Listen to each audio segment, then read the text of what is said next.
हरदा जिले में 6 फरवरी को हुए पटाखा फैक्ट्री ब्लास्ट की जांच रिपोर्ट श्रम मंत्री ने लौटा दी है। मंगलवार को श्रम और पंचायत मंत्री प्रहलाद पटेल 9 साल बाद प्रदेश में बढ़ाई गई मजदूरी दरों का ऐलान कर रहे थे। इस दौरान उनसे हरदा हादसे की जांच रिपोर्ट को लेकर सवाल पूछा गया। उन्होंने कहा, मैं जांच रिपोर्ट से संतुष्ट नहीं हूं, इसीलिए उसे स्वीकार नहीं किया है। मैंने मजदूरों की आइडेंटिटी को लेकर अपने विभाग से सवाल किए हैं। पूछा है कि यदि 2015 में उसी जगह पर हादसा हुआ था तो उस फैक्ट्री में काम करने वाले मजदूरों की संख्या का एनरोलमेंट क्यों नहीं था। अभी जो पीड़ित है उसमें पब्लिक की संख्या ज्यादा बताई जा रही है। मजदूरों की संख्या तो 32 ही है। जब सूची ही नहीं है तो वेरिफिकेशन किस आधार पर हो रहा है। आप किसी घायल को पूछकर उसे मजदूर बता रहे हैं, उसकी बहस में नहीं पड़ रहा। लेकिन अगर आपके पास किसी इंडस्ट्री में काम करने वालों की सूची नहीं है तो न्याय का आधार क्या होगा। इसीलिए मैं खुद प्रथम दृष्टया रिपोर्ट को अस्वीकार कर रहा हूँ। प्रहलाद पटेल ने कहा, यदि कोई पेपर हरदा के कलेक्टर या हमारे विभाग के पास हो तो दिखाएं। 2015 में भी ठीक इसी तरह की घटना हो चुकी है। उसके बाद भी सूची अगर उपलब्ध नहीं है, ऐसे में हमें अपने मैकेनिज्म पर विचार करना होगा कि क्या तरीका अपनाएं। इसके मैंने निर्देश जारी किए हैं। सुनिए हरदा ब्लास्ट की रिपोर्ट पर श्रम और पंचायत मंत्री प्रहलाद पटेल ने क्या कुछ कहा। यदि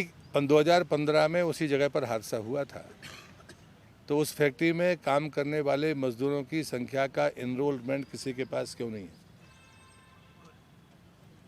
और जब अभी आप पीड़ितों की संख्या बता रहे हैं उसमें पब्लिक के लोगों की संख्या ज़्यादा बताई जा रही है, मजदूरों की संख्या तो 32 ही है।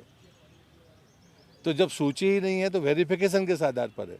आप किसी घायल को पूछकर उसको मजदूर बता रहे हैं या वो मजदूर होगा, मैं उसको मैं बहस में नहीं पड़ रहा।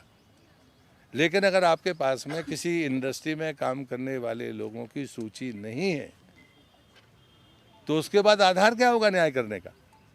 और इसलिए मुझे लगता है कि मैं खुद प्रथम दृष्टया मैंने उस रिपोर्ट को स्वीकार नहीं किया है।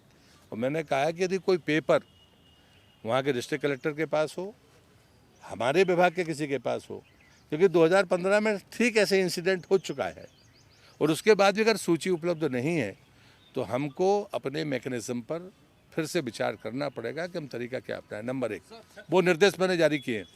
दूसरा, मैंने भोपाल वाले मामले में कहा है कि पंचनामा के बगैर भुगतान कैसे हो सकता है, तो हम उस प्रक्रिया को भी बदल रहे हैं।